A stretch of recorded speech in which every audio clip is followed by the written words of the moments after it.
दोस्तों आज के इस वीडियो में मैं आपको कुछ ऐसी टिप्स बताने वाला हूं जिन्हें अप्लाई करके, जिन्हें समझ करके आप उन स्टूडेंट्स में शामिल हो सकते हो जो कि कम टाइम में पढ़कर ज़्यादा अच्छा परफॉर्म करते हैं। हम बात करेंगे कि कैसे आप कम टाइम में ज़्यादा पढ़ सकते हो, पढ़ाई में मन कैसे लगा सकते हो, आप इफेक्टिवली कैसे पढ़ सकते हो और सबसे मेन कि जो पढ़ोगे वो कभी भूलोगे नहीं। अगर आपकी एग्जाम चल रही है या फिर आने वाली है फिर तो किसी भी हाल में आपको ये वीडियो देखना ही चाहिए। और ना सिर्फ एग्जाम टाइम में बल्कि लाइफ के हर क्षेत्र में ये वीडियो आपके बहुत ज़्यादा काम आएगा। अगर इस वीडियो का एक मिनट भी आपने मिस कर दिया तो बाद में बहुत पछताओगे। बिना किसी देरी के हम शुरुआत करते हैं। पहला पॉइंट बताने से पहले मेरा आप सबसे एक क्वेश्चन है कि मान लीजिए दो बड़ी बिल्डिंग्स है और उन दोनों बड़ी बिल्डिंग्स के बीच में एक रस्सी बंधी हुई है, और अगर मैं आपसे कहूँ कि आपको 1 करोड़ रुपए दिए जाए तो क्या आप उस रस्सी के सहारे एक बिल्डिंग से दूसरी बिल्डिंग तक जाओगे? ऑब्वियसली नहीं। लेकिन क्या हो अगर मैं आपको 10 करोड़ रुपए दूं? शायद आप फिर भी हाँ नहीं कहोगे क्योंकि आपकी जान की कोई कीमत नहीं है। लेकिन क्या हो अगर सामने वाली बिल्डिंग में आग लगी हुई है और आपकी बेटी या फिर आपकी माँ उस बिल्डिंग में फंसी हुई है? शायद आप अपनी जान पर खेलकर कुछ न कुछ तो करोगे ही, भले ही आपको 1 रुपया भी नहीं दिया जाए। ऐसा क्यों हुआ कि पहले आपको 1 करोड़ 10 करोड़ मिल रहे थे, आप फिर भी नहीं चल रहे थे, लेकिन बाद में आपको 1 रुपया भी नहीं मिल रहा था लेकिन फिर भी आप चलने को तैयार हो? क्योंकि आपका जो वाई है वो बहुत स्ट्रॉन्ग है, एक इमोशन वहां पर जुड़ गया है। ज़्यादा देर पढ़ाई करने से भी मुश्किल काम है पढ़ाई के लिए बैठना। और ऐसा भी कई बार होता है कि हम पढ़ने तो बैठ जाते हैं लेकिन थोड़ी देर बाद हम बोर होने लगते हैं, और इसका कारण यह है कि अभी तक आपका वाई क्लियर नहीं है कि आखिर आप पढ़ क्यों रहे हो, आपको पता ही नहीं है। और यही हमारा पहला पॉइंट, फाइंड योर वाई। आपको सबसे पहले अपना वाई क्लियर करना होगा कि मुझे पढ़ना क्यों है। अपनी पढ़ाई को किसी स्ट्रॉन्ग इमोशन के साथ में जोड़ दो, क्योंकि इमोशन आपसे वो करवा सकते हैं जो आप कभी सोच भी नहीं सकते। तो आपको कुछ ना कुछ ऐसा करना पड़ेगा जिससे कि आपकी पढ़ाई आपके इमोशन से कनेक्ट हो जाए। जिस दिन आपकी पढ़ाई आपकी इमोशन से कनेक्ट हो गई उस दिन से आपका दिन भर पढ़ने का मन करेगा। सेकंड पॉइंट है स्टार्ट विद सम इंटरेस्टिंग और एन ईजी। एक बहुत ही अच्छा नियम है जो कि हम सब पर अप्लाई होता है। काम करने की इच्छा जगाने का सबसे बेस्ट तरीका है काम करके इच्छा जगाना, और पढ़ाई करने की इच्छा जगाने का भी सबसे बेस्ट तरीका है पढ़ाई करके इच्छा जगाना। आप थोड़ा सा काम पूरा करिए फिर देखिए कैसे बदलाव आते हैं। क्योंकि आप जब भी कोई काम पूरा करते हैं तो आपका माइंड एक केमिकल रिलीज करता है जिसका नाम है एंडोर्फिन, और इस हार्मोन की वजह से हम अपने अंदर शांति और खुशी का अनुभव करते हैं। इससे हमारी क्रिएटिविटी बढ़ती है और हमारी खुद की नज़रों में सेल्फ इमेज बहुत अच्छी होती है। आप जितना ज़्यादा इंपॉर्टेंट काम करोगे आपका माइंड उतना ही ज़्यादा एंडोर्फिन रिलीज करेगा, जो कि एक तरह से हमारे लिए अचीवमेंट है। और आप जब किसी इंटरेस्टिंग या फिर इजी सब्जेक्ट से पढ़ना स्टार्ट करोगे तो आपके माइंड पर इतना ज़्यादा एफर्ट नहीं पड़ेगा और आप उस टॉपिक को खत्म कर लोगे। और जैसे ही आप उस टॉपिक को खत्म करोगे आपके माइंड में एंडोर्फिन रिलीज होगा, एक अलग ही खुशी होगी, एक अलग ही एनर्जी फ्लो हो रही होगी। फिर उस एनर्जी का यूज करो और भी ज़्यादा पढ़ाई करने में, और फिर जब आप और भी ज़्यादा पढ़ाई करोगे तो आपके माइंड में और भी ज़्यादा एंडोर्फिन रिलीज होगा, आपको और ज़्यादा खुशी होगी और ज़्यादा एनर्जी आएगी, और इससे करके आप ज़्यादा टाइम तक स्टडी कर पाओगे। तो जब भी आप पढ़ने बैठो हमेशा इजी सब्जेक्ट से या फिर ऐसा सब्जेक्ट जो कि आपके इंटरेस्ट एरिया में उससे स्टार्ट करो। एक पूरी प्रोसेस बनेगी जो कि आपकी बहुत ज़्यादा हेल्प करेगी। अब हम बात करते हैं दुनिया के एक बहुत ही पावरफुल सिद्धांत की, जिसे हर वो स्टूडेंट जाने या अनजाने में यूज़ करता है जो कि बहुत ही कम टाइम में पढ़कर बहुत ही अच्छा परफॉर्म करता है, और उस सिद्धांत का नाम है परेटो सिद्धांत।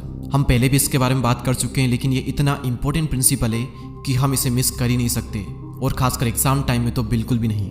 परेटो प्रिंसिपल कहता है कि दुनिया के अंदर 20% इनपुट से ही 80% आउटपुट आता है, और ये सिद्धांत दुनिया में हर समय हर जगह पर काम करता है। जैसे दुनिया की 80% दौलत केवल 20% लोगों के पास में। आप 80% टाइम अपने 20% कपड़े पहनते हो।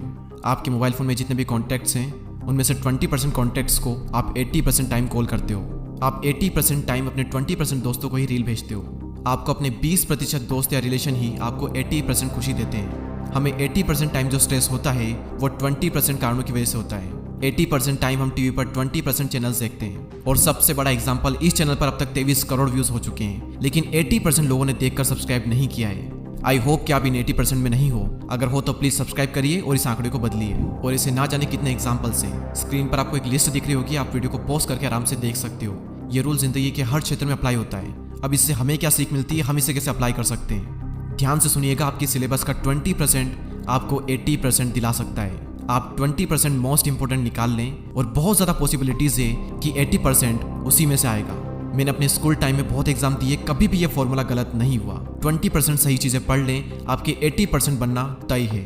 और अगर आपको पूरा सिलेबस खत्म करना भी है तो अच्छी बात है, लेकिन पहले 20% को पढ़कर खुद को सिक्योर कर लो, उसके बाद में बाकी के बचे हुए 80% पर फोकस करो। अब हम बात करते हैं 4th पॉइंट की, और वो है don't waste your golden hour. Psychology के अनुसार जब भी आप उठते हो तो उसके 1 घंटे बाद तक के समय को गोल्डन आवर कहा जाता है, और गोल्डन आवर डिसाइड करता है कि आप किस एफिशिएंसी के साथ में पूरे दिन पढ़ोगे। मैं आपको सुबह जल्दी उठने के लिए नहीं कह रहा हूँ, मैं कह रहा हूँ कि आप जब भी उठो उसके 1 घंटे बाद का जो टाइम है उसका जितना हो सके उतने अच्छे से यूज़ करें। उस टाइम फोन, दुनिया भर की बातें, सब कुछ छोड़कर मुश्किल सब्जेक्ट पढ़ो, क्योंकि उस वक्त एनर्जी इतनी हाई होती है, कंसंट्रेशन इतनी हाई होती है कि मुश्किल सब्जेक्ट भी आसान लगता है। उस वक्त आलस नहीं आते, नींद नहीं आती है। मैंने भी अपनी लाइफ में गोल्डन आवर का बहुत यूज किया है और मैं चाहता हूँ कि आप भी इसका यूज करें। तो जब भी उठें उसके 1 घंटे बाद तक का जो समय है उसका पूरा यूज करें। अब हम बात करते हैं पॉइंट नंबर 5 की, और पॉइंट नंबर 5 है पार्किंसंस लॉ। पार्किंसंस लॉ कहता है कि किसी भी काम को कंप्लीट करने में आपको उतना ही टाइम लगता है जितना टाइम आपको उस काम को पूरा करने के लिए दिया गया है। हम इसे एक एग्जाम्पल से समझते हैं। आपने कई बार नोटिस किया होगा कि स्कूल में अगर किसी प्रोजेक्ट को कंप्लीट करने के लिए हमें 5 दिन दिए गए हैं तो हम उसे 5 दिन में ही कंप्लीट करते हैं, और अगर सेम प्रोजेक्ट को कंप्लीट करने के लिए हमें 3 दिन दिए जाएं तो उसी प्रोजेक्ट को हम 3 दिन में ही कंप्लीट कर लेते हैं। आपके पास में साल भर पड़ा होता है लेकिन आप सिर्फ एग्जाम में ही पढ़ते हो। दुनिया के 90% लोग बिजली का बिल आखिरी तारीख को या फिर आखिरी तारीख के 1 दिन पहले भरते हैं। इसीलिए जो भी आप पढ़ रहे हो, जो भी काम आप पूरा करना चाहते हो, उसके लिए आप एक डेडलाइन सेट कर दो। और याद रहे, डेडलाइन जो है वो ज़्यादा लंबी नहीं होनी चाहिए, वरना आप टालते रहोगे। जो काम आप 10 दिन से नहीं कर रहे थे वही काम आप 1 दिन में ही कर दोगे अगर डेडलाइन सामने है तो। इसीलिए हर काम में डेडलाइन सेट कर दो। इससे हमारे माइंड में इमरजेंसी क्रिएट होगी और एक अलग एनर्जी का फ्लो होगा जो आपसे कम टाइम में भी ज़्यादा काम करवाएगा। 6th point, active recall plus spaced repetition. आप एक बार इस कर्व को देखिए, ये बताता है कि आप किस चीज़ को कितने टाइम में कितने % भूल जाते हो, जो कि जर्मन फिलोसोफर द्वारा इन्वेंट किया गया था, जो कि बताता है कि याद करने के सिर्फ 1 घंटे बाद आप 50% भूल जाते हो, 7 दिन बाद तक आप 90% भूल जाते हो। इसीलिए ये ज़रूरी है कि आप जो भी पढ़े उसका रिकॉल करें, उसका रिविज़न करें। जब भी आप कोई सा भी टॉपिक पढ़ते हो और जो कुछ भी आपने पढ़ा है, एक बार बिना देखे खुद को उसे एक्सप्लेन करें। तो एक बार जब आप पढ़ो तब रिवाइज करो, एक 10 घंटे बाद, एक 3 दिन बाद और एक 7 दिन बाद, और फिर हर 20 से 25 दिन में एक बार रिवाइज करें। उसके बाद लंबे टाइम तक आप उस चीज़ को भूलोगे नहीं। और इसीलिए कहा जाता है कि रिवीजन मेक्स डिवीजन। और रिवीजन के टाइम पर एक मिस्टेक्स है जो कि ज़्यादातर लोग करते हैं, और वो ये कि वो पूरा टॉपिक पढ़ने लगते हैं। आपको बस मेन जो कॉन्सेप्ट है वो पढ़ना है, और उसमें कुछ मेन कीवर्ड्स हो सकते हैं जो कि आपने हाईलाइट कर रखे हैं, आपको सिर्फ वो पढ़ना है, पूरा पढ़ने की कोशिश ना करें। और लास्ट में एक बोनस टिप देना चाहूँगा कि रात में ऐसे सब्जेक्ट को पढ़ें जिससे कि आपको रटना ना पड़े, जैसे कि मैथ्स एंड फिजिक्स, क्योंकि जब आप इनकी प्रॉब्लम्स को सोल्व करोगे तो आपका जो ब्रेन है वो पूरा एक्टिव रहेगा और आपको नींद नहीं आएगी। और दूसरे सब्जेक्ट्स जैसे कि बायो, इंग्लिश, हिंदी, इन सब को आप दिन में पढ़ सकते हो, क्योंकि इन सभी सब्जेक्ट्स में हमें रटना पड़ता है, हमें याद रखना पड़ता है। और दोस्तों कमेंट करके बताएं कि क्या आप इस वीडियो का पार्ट 2 भी चाहते हैं, जिसमें मैं आपको इसी तरीके से कुछ और भी स्टडी टिप्स बताऊं। अगर हाँ तो कमेंट सेक्शन को भर डालो पूरी तरीके से। मैं और मेरी टीम बहुत मेहनत कर रही है आप सभी के लिए, ताकि एग्जाम टाइम में आपकी हेल्प हो सके। तो इस परेटो सिद्धांत को रिप्लेस कर दो, 80% लोग सब्सक्राइब कर दो और 20% रहने दो। तो आज सब लोग सब्सक्राइब करो ताकि आंकड़ा बदल सके और नेक्स्ट वीडियो बनाने के लिए मैं और भी ज्यादा एनर्जेटिक रहूं।